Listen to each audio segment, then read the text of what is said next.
Thank you so much. Once again, my name is Njonjo Mue, a friend of the two authors and their families, and I am honored and delighted to have been asked to be the MC. A lot of work has gone into publishing the book, but the book is not yet officially out there among us and blessing people until this event happens. So thank you so much for making sure that this event happens and it's meaningful, because we could not have come to address ourselves or the two authors and their families, or even worse, empty chairs. So karibuni sana.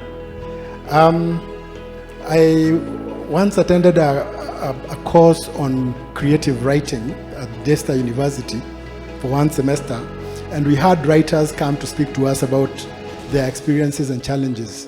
And one of the things that I still remember to this day is that one of the speakers was an old veteran, old in age, but not in the way she's active.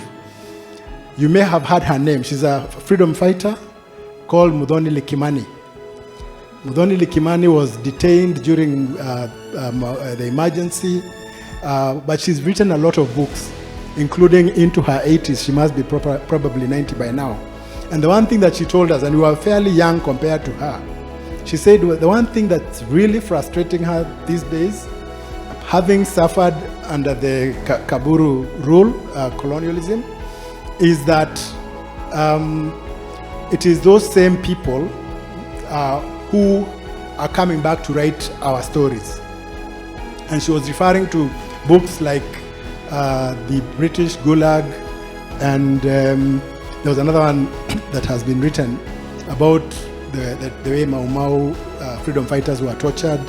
And she was saying it just feels wrong that the people who colonized us are the ones who are telling our stories.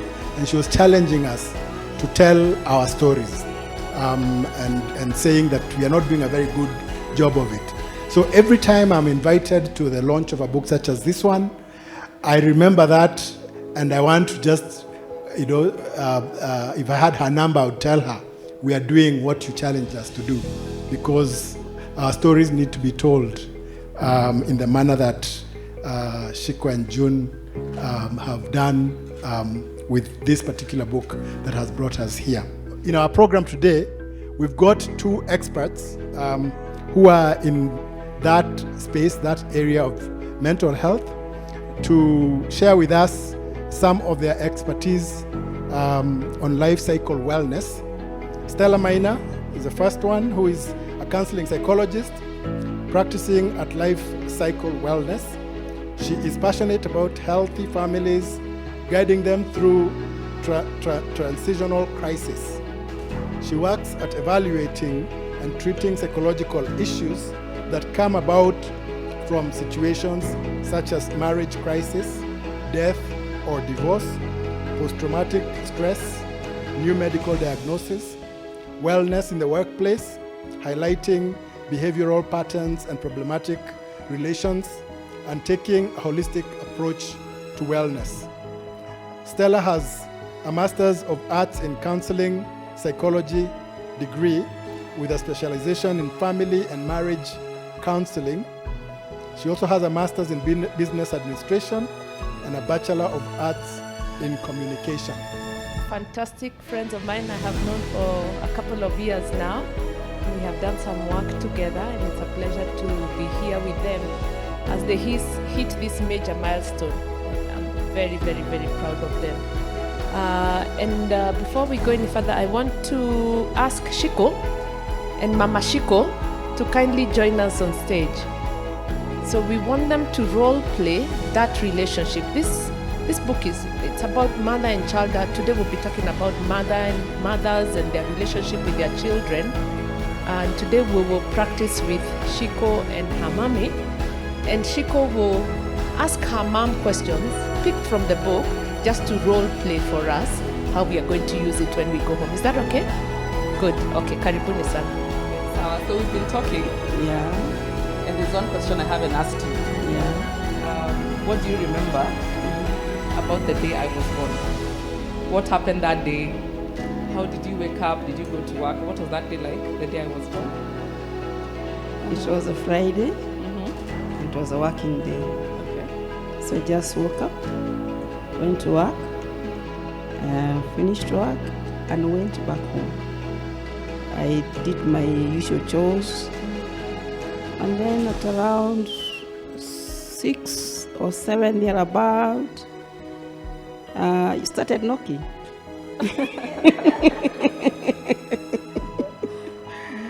Sasa Thursday jioni naenda hospitali, napata mtoto asubuhi na mapema, about 7 a.m. Yeah, Okay. that's how you were born. What would you say Yeah. was the most challenging thing as a new mother then, when I was born? What was the most challenging thing that you experienced?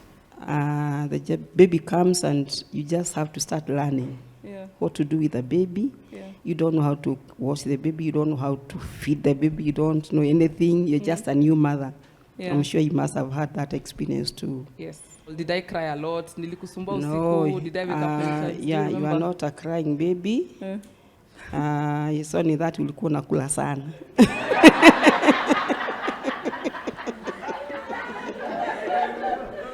And what about when I've been much older as a young girl? Maybe when I started to go to school and work.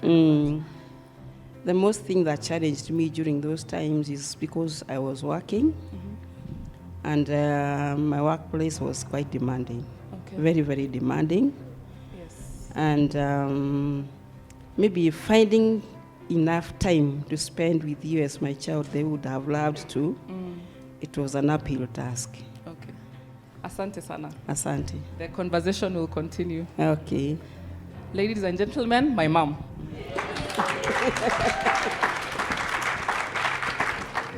I just want to ask Shiko a question. Shiko, having done that with your mom, how does it make you feel? It makes me feel very happy. We've been doing it for a while, actually, ever since we started doing the project, and it has really helped us to talk more and bond. So it has been a very good experience. Yes. Please Thank clap you. for Shiko. So good. So I want to talk a little about just what you have seen here and just that relationship of mother-child and why it's important, why it's necessary, and the impact it has in our own lives. Okay? So a lot of us, it's taken for granted that a mother and a child will be close, that they will love each other, that it will be an obvious relationship, and it ought to be.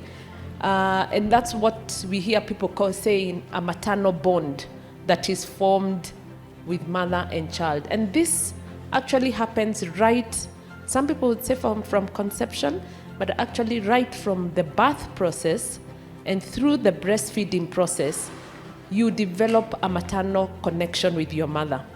Why? There's a hormone that is released called oxytocin that bonds the mother and the child through birth. A lot of oxytocin, that hormone a lot of it is released during the birth process and as well as during the breastfeeding season. That's why you find mothers and their children naturally being very close. And I want to put it to us that, so if the mother is setting the first glimpse of the world, so what is that? So who is a mother to a child? What does she become? Yeah? She becomes a role model to this child. And I want you to pause again and ask yourself, is your mother your role model? Are you a role model? But when you sit down with your mom like Shiko has done and you hear, what? I can't believe you had to do that for me. I can't believe those are the sacrifices you had to make for me. You begin to understand that your mom is human. You begin to understand that your mom did the best. You had Shiko's mom said, I did the best I could, and then so your level of any conflict or misunderstanding that you may have had with your mom is lessened. Please don't expect your parents, if you had any expectations of perfection, once you do this book, you realize your parents are human. So lower your expectations, love them. All parents, all children make mistakes, yeah. But the point is, and the point is for all of us, is to observe what happened to our parents. Observe, understand, use the book, get more information about them. Once you do that, you will learn so much.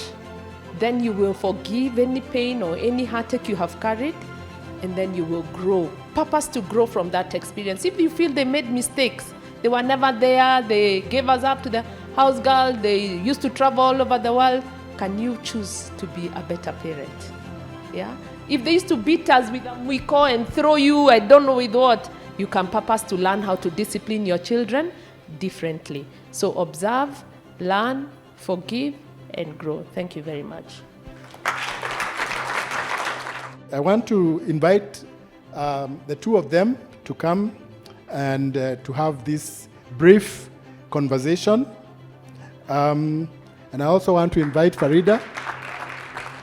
And they are here to tell us about the latest story that they've told that we're here to launch in this book. So welcome both of them, and welcome Farida. Take it. As we start, I would like to invite the both of you to tell us a little about yourselves. Who is June and who is Shiko? June, may I start with you? Okay. My name is June Thona, daughter to Lucy Nyambura Mwangi and Joseph Thunagisheru, who are not with us today. I will begin by saying that I lost both of my parents. No, I didn't lose them. They went to heaven last year, which makes this both a joyous and a painful experience for me, because it's hard to believe that I'm doing this without them. But I would like to believe that they're somewhere happy that we're doing this.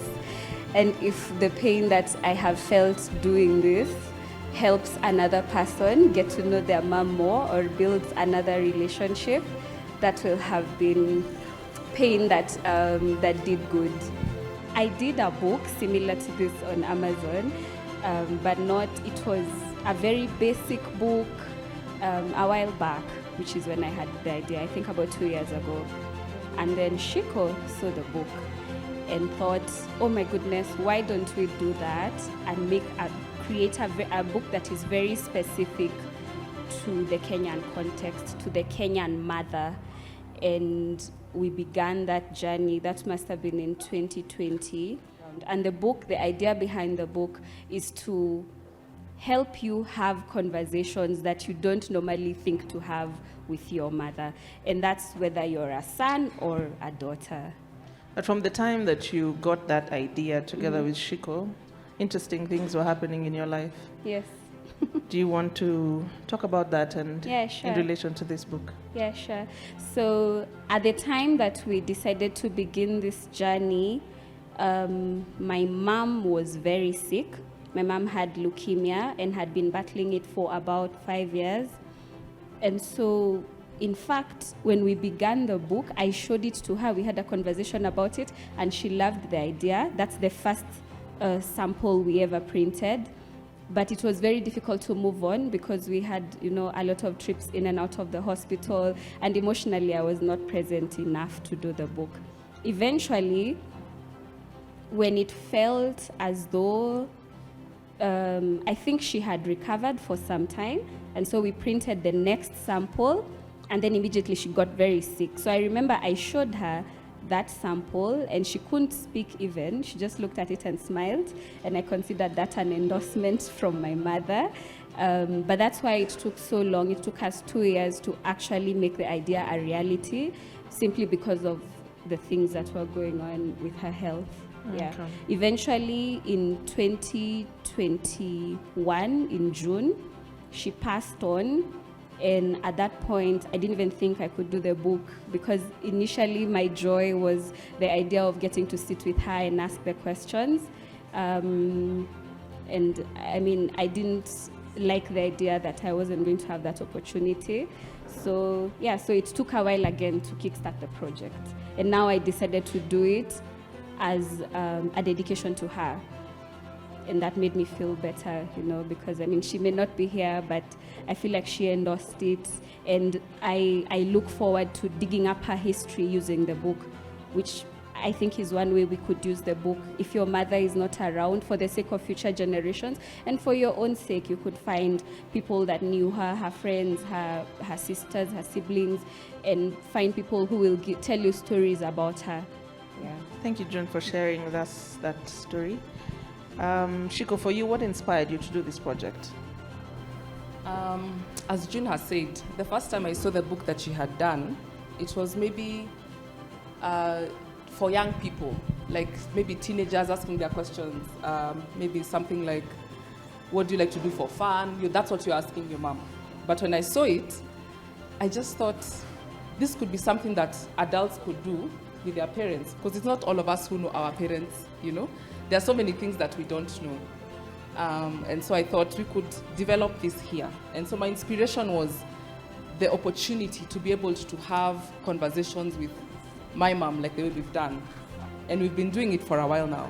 So even the first time I saw the book, I think I carried it in my bag, I think maybe for 7 months, just waiting for June to tell me, tuandike kitabu, just waiting for inspiration or just to be told, let's do this, I'm ready to do it. So I had to take my cue from her because of the reasons that she's mentioned. But yes, that's, for me, the inspiration was just the opportunity to be able to talk and bond with my mom. Yeah. Is this the kind of book that we do in like one sitting over a period of time? How would you maybe recommend that we use this book effectively? Yeah. So the book is part of a series that we want to do, a series of books. So we are calling that series Hiistory. I think all of you can see that. So it's Hiistory to say, story hi, this story, and this story is about your mother.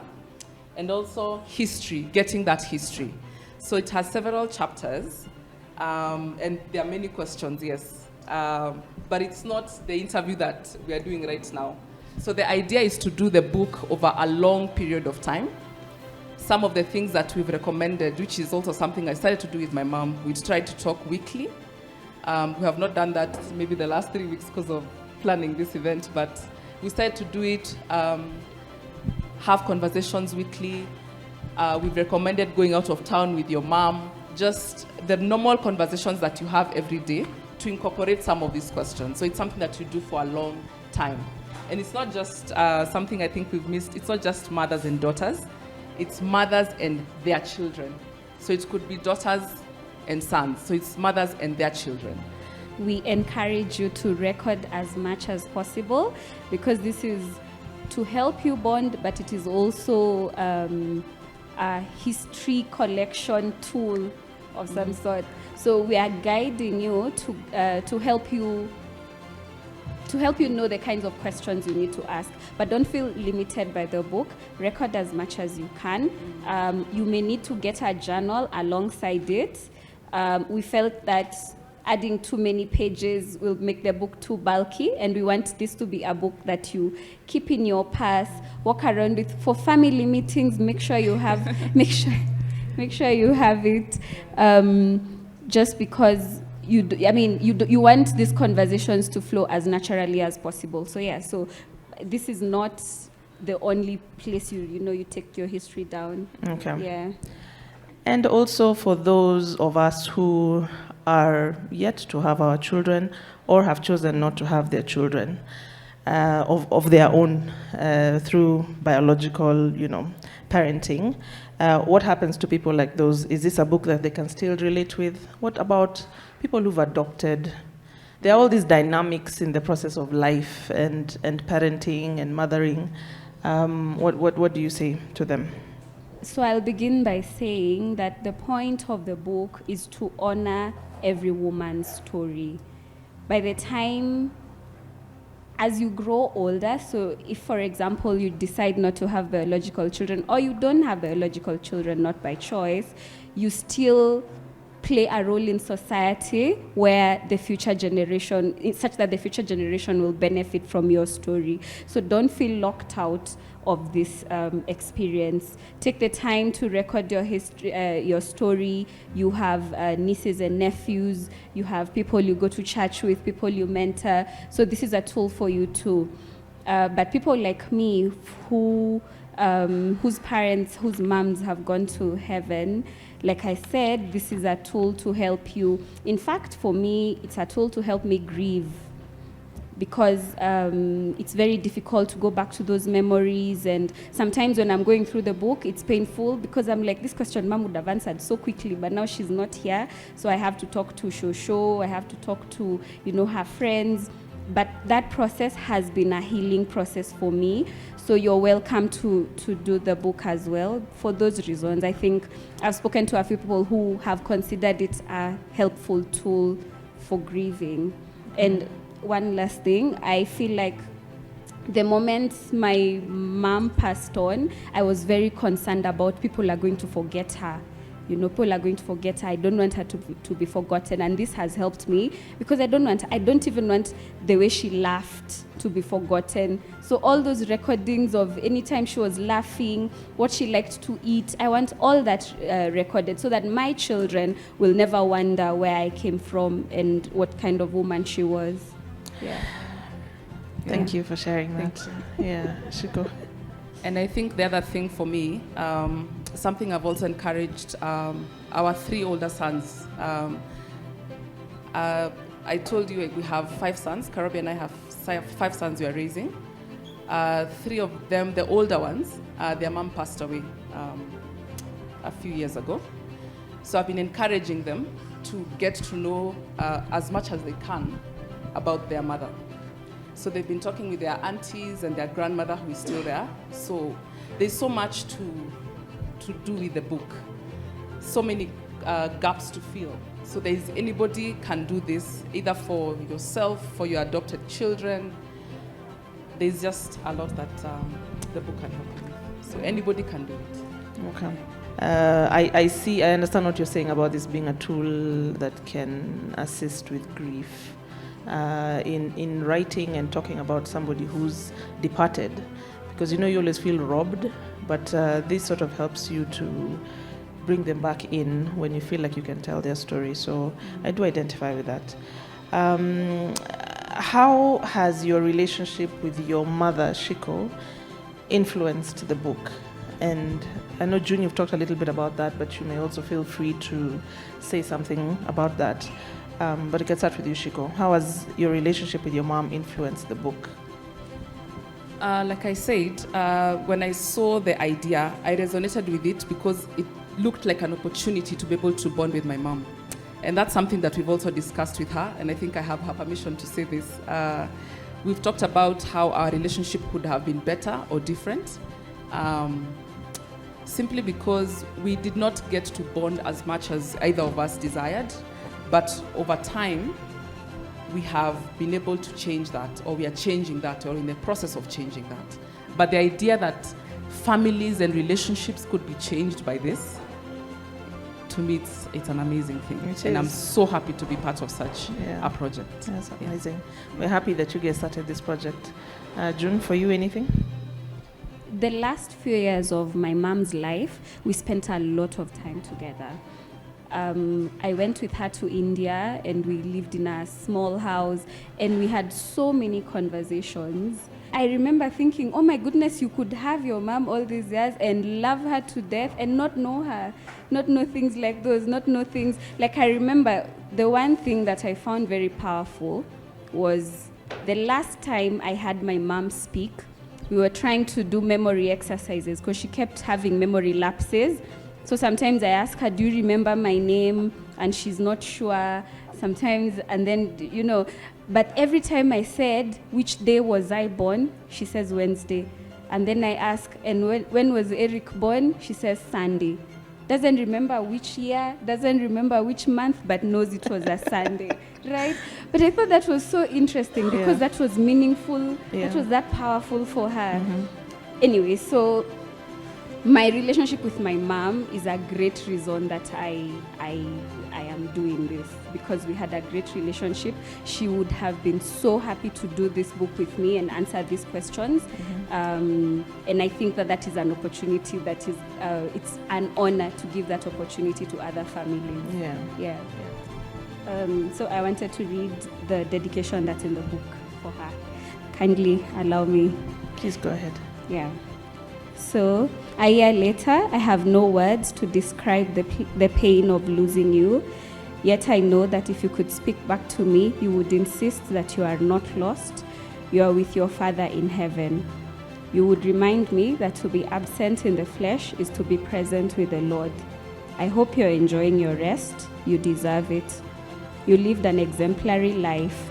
You believed in God and you did not waver, not even when life was difficult and painful. You surrendered fully to God and His plan for you and your family.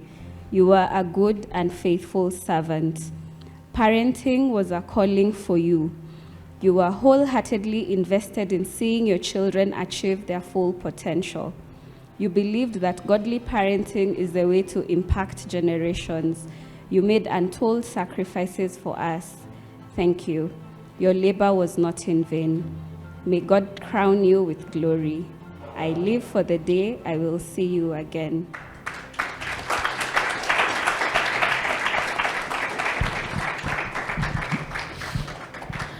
Thank you, June. Any final words, my dear sisters, as we get off the stage? So I'm just praying that our relationships with our parents and our families will improve through this book. And thank you to each and every person who is here. And I've seen some of my cousins here. Whatever stories you get from your mothers, we'll exchange notes. Tuone nani anasema ukweli. So I look forward to having these conversations with you. So thank you. Thank you. You okay? All right. Thank you, everybody. Round of applause. June and Shiko. I have some gifts that I'd like to give quickly, and I'd like to ask my friend Jerry to come and assist in that part of the program. Very brief. We would like to recognize the person who arrived here first. Thank you so much for coming early and honoring them.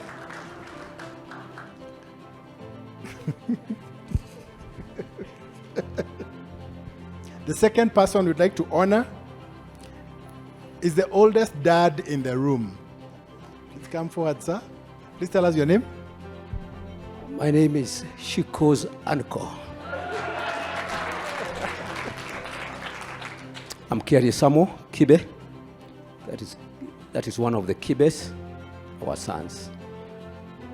Thank you so much, and congratulations. The third gift goes to a family. If you are here as a family and you have 3 generations in the room, Robia's mom, please come and receive the gift.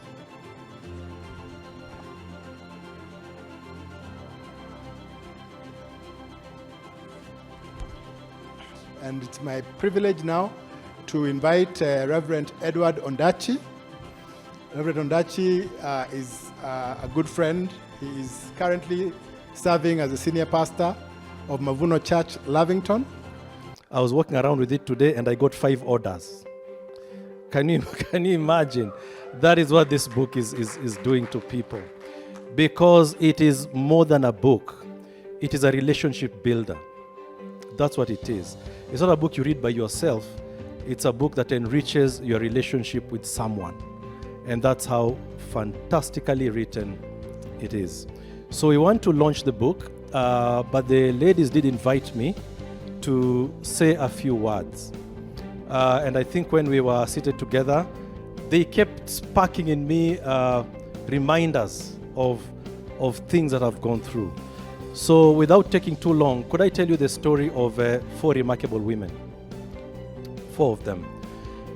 One of them is in my home area. I come from the beautiful highlands of Molo. And my wife and I have a home there. And the first remarkable mother I want to tell you about is a bird. There is a bird that lives in my compound. I have watched her go through the third set of nestlings. And she always comes to my window. This is not a poem like Griffin, this is a real story. And my window in my room has, it has a reflection. So you know how birds peck at the window? And she pecks at the same time every morning. So I've come to learn to observe her. So one day I woke up early because I was very curious about, is she looking at herself in the mirror? Is she confused? Does she want to come in? So one morning I observed her doing something very interesting. Thank you so much. I observed her do something very interesting. It was hot in the month of April, and the grass was fairly dry. So in Molo it gets very cold at night. And so she went to the grass. I was observing just before the sun rose. The first rays of sunshine had just come out. And because the ground is wet, I observed her drinking some water from the grass and from the leaves. But after some time, I observed her doing something very interesting because the grass was wet. She spread her wings and lay on the grass flat. Now it was very cold, nearly 13 degrees. And you're trying to imagine that cold shower in the morning. And I thought, what is she doing? So I thought, because I love observing nature a lot, I thought she's taking a bath. But when birds take a bath, as you know, they fluff their feathers. She didn't do that. Instead, she gathered herself carefully, and then she flew to a low branch. So I followed the flight path. And in a few minutes, she actually walked into a nest, and two hairless birds, nestlings, came out. And she then spread her wings, and the little nestlings were drinking from her body. I didn't know, I never asked myself how little birds drink water. Because obviously they can't fly from the nest, they can't do anything. They were trembling and drinking water. But because it gets hot pretty fast, they drank and drank, and with drank to their fill, there were two of them. Then she fluffed her feathers, and then she went out looking for worms in the morning. And because it gets so hot, by the time I got out to do my morning walk, the ground was completely dry. So I call that story the early bird. But she's a mom. She's a mom. Of course, I asked myself, where was the father? But there are things only moms can do. Only moms care to that level of caring for. So she taught me something, and I've watched her go through 3 sets now. So I sort of like follow her story, and it's very interesting. My family and I, since I was young, we've always had an obsession with dogs. We really love dogs. We currently have 2 German Shepherd females. I tell my wife, the curliest people in our homes are the 2 dogs and my wife. Those are they're the curliest people. Our dog, we got her, she's called Roxy. We got her when she was just 3 months old. So when it was time to breed her, she's kind of like a shy dog, very, very friendly, very nice. When she got her pups, we went to a breeder and we bred her. The vet had told me the process to go through, and so she gave birth. I have watched her train her pups in character. It is amazing. Dogs don't just become dogs. You see mom training them. If you observe it, it is remarkable to see. When she barks at them, when she trains them, especially the males turn out very different from females. The males are serious guard dogs. She doesn't give them the same kind of attention that she will give the girls. She doesn't. And we have watched Roxy significantly train those pups to become dogs that we give out, we sell, and give to other people. But you can actually vouch for the character of the pups because of the mom. It's taught me serious lessons. How much work that even animals put in to their young. It is amazing to see. So she's done with giving birth. But allow me to speak about my wife. When we got married and we we were planning to have children. So my wife came home one day and she told me, I'm pregnant. And I'm looking at her and I'm wondering, pregnant where? You know, she's just like, she said, I'm pregnant. And this girl that I had known for, we dated 6 years and then we waited 5 years before we got children. I've known her for like 11 years.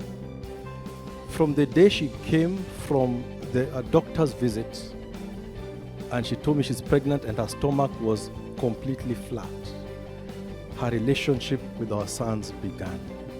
And she changed. My wife is 7 years younger than me. I've watched over the years overtake me like that. And it's the process of becoming a mom that most significantly changed my wife. Because she started speaking of a person she can't see, a person she just believes by faith is there. And for me, it took time to observe. And you know, when you're living with someone daily, you have to travel a bit to come back to say, something is really happening. So you're right. Somebody mentioned here about when you're observing Karobia, about how, yes, it was you, was saying about how the relationship begins. We catch on later. But the relationship between mom and child begins immediately that baby is conceived. And that bond is significantly deep. I caught up later. It took me time, but I think I've done well with our boys. But if I was not there, that relationship can cut if you're not there. But between moms and their children, my goodness, it's a seriously deep bond. We have 2 boys.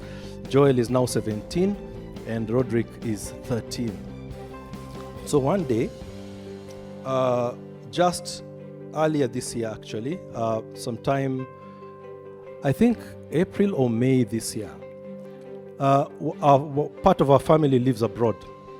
And so they were coming to Kenya for holiday. And my wife suggests to me, I think we should pull the boys out of school because our relatives are coming so that we can go on holiday. Now, the first thing we wanted to do was a commemoration of my wife's dad who passed away. And going shags for a memorial, that's significant. You can get the boys out of school. I said, okay. Then she suggested, get them out of school again, we go for holiday. And I was upset about it. I said, hey, are you aware how much fees we pay? You are bringing out boys from school, we go on holiday. And my wife was like, I know how much you value education and everything else, please. I said, this is not even something I want to discuss, please. We're not putting the boys out of school. She told me, can you at least think about it? I said, no. Can you pray about it? I said, well, you can say you're going to pray about it, but you're not going to pray. Then I went upstairs and I decided maybe I should see whether I can pray about it. That was the greatest mistake I ever made. Let me tell you, God told me, did you carry those babies in your womb? That is the one question God asked me. Did you carry those babies in your womb? When my wife came upstairs, I told her, on second thoughts, you are right. Never dare to think that a mother would do anything to harm her child. Never, ever dare. And that is what I learned from that lesson. So we went with the boys, and they are still doing quite well in school. I want to finish by talking about my mom. My mom is solely responsible for who I am today. Because I remember my mom supporting me when nobody else did. My mom called out my gift that I have of painting and of drawing, even of writing. My mom somehow saw things in my heart and in my life that I couldn't see. She had a commitment over my life that consistently shocked me. I lost my dad in the year 2007, and that was difficult. But I lost my mom in 1994, and that was devastating. Completely devastating. So I agree with you when you say about the bond between a mother and her child. I don't think I will ever forget the day I lost my mom. I can't forget it. It was back in 1994. I still dream about her. I still think about her. I still paint for her. I was 8, 9 years old when I came from school with something scrawny, funny I had done. My mother picked it up and she told me, "Did you draw this?" I mean, I looked at it, honestly, it wasn't impressive. But Mom thought it was very impressive. She rushed to my dad's room, to their room, and showed my dad, "Look at this." And you know, my mom helped me to see myself as someone remarkable. She did. And I still paint to this day. In 1986, I was best art student in Kenya because of my mom. It was because of my mom. Those are really powerful words. My mom taught me to be sensitive to women. The last time I drank alcohol, I was 16. I reached home, I went with my friends. We're not planning to drink, but she had sent me on an errand. And I delayed on that errand, and I didn't come back home on time. And we were out drinking. Honestly, I wasn't drunk, but it was my mom's opinion that I was drunk. The only thing is I reached home, and I discovered our gate had moved. It wasn't where it used to be. So when I was walking closer to the gate was moving. And you know, she had guests in the house. So I opened the gate, and then the road going to our house was curving, and usually it's straight. So I'm taking time to reach the door. Finally, I opened it, and when I got into the house, the wall started moving towards me. I was chappered black and blue by my dad. She called my dad, and my dad beat me black and blue. But that is not what changed me. What changed me is after I had sobered up, my mother told me, "What you did hurt my feelings." I wish she had beaten me. She told me, "You hurt my feelings." And at age 16, for that reason, I decided I'll stop. I would like to take this time today to celebrate these two ladies. Thank you for writing about moms. Thank you for doing that. Thank you for creating relationships between us and our moms. I've been a pastor 22 years, and I know that relationships at that level are messed up. A lot of us don't know how to relate to our parents. We don't know. We treat it as a relationship that is forgotten. I'm so happy to see mothers here, to see grandmothers here. Thank you for doing that, because it's a vital and powerful relationship that you have done. My diary, my phone book, naturally has got the names of nearly 90 pastors. And I can tell you this about my colleagues. Any pastor worth his salt was close to his mother. I know that because of where we... Is it true for you, Percy? It's how much we value our mothers that influences ministry greatly. In the Bible, if you see the story of any king, go read it tonight, and it is described in the Bible, and his mother's name was, that's a good king. Because of the influence that mothers had on these kings. I'd like us to celebrate moms today and to thank these ladies for the honor that you've given us to remember our mothers today. Thank you very much, and God bless you. Thank you. And now, ladies and gentlemen, we have come to the highlight of our afternoon together, the unveiling of the book that is being launched this afternoon by Shiko and June. And I'd like to invite Pastor More to come and lead us for this session. So we have come to the highlights, the climax. We want to launch this is a beautiful occasion, amen. And we thank God we are part of this. We thank God we are part of this awesome beginning. 3, 2, 1, 0. Wapi sangwe na vigelegele. Wow. Hey. Wapi sangwe na vigelegele.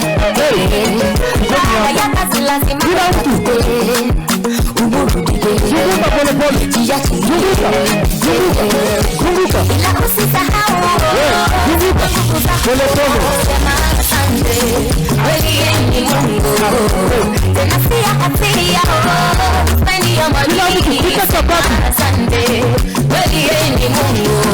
Hata ukikosa yeye sema asante, kweli wewe ni Mungu. Na ukipata yeye sema asante, kweli wewe ni Mungu. That's the way life is supposed to be. You're supposed to live. You're supposed to be. What did I copy yourself? What did I copy yourself? Give me that for yourself. Hey! Hey!